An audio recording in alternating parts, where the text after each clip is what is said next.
See here, this is the example related to pure inductive circuit.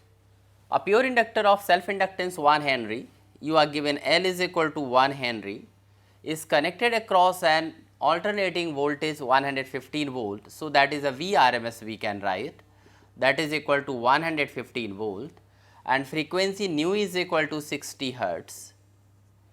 Then you have to find out the inductive reactance. You know inductive reactance XL is equal to, that is omega L, already we have done this formula in the previous topic, that is here 2 pi nu L. So, you can write 2 into 22 by 7 into 60 into 1 Henry. So, that is will be coming is here in ohm, L value of L is 1. When you solve it, you will be getting approximately 377 ohm. So, this is the inductive reactance of this circuit here.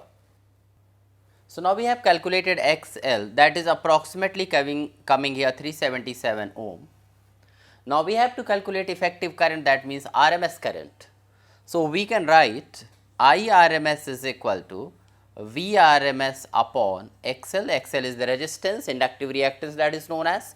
It is here 115 divided by 377 and that is ampere. It will be coming around 0.3 ampere.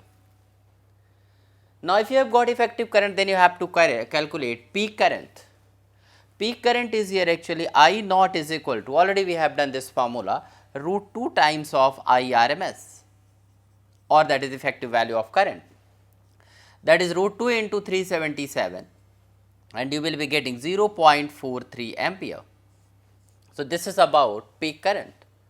Now, the last part of this question is average power consumed.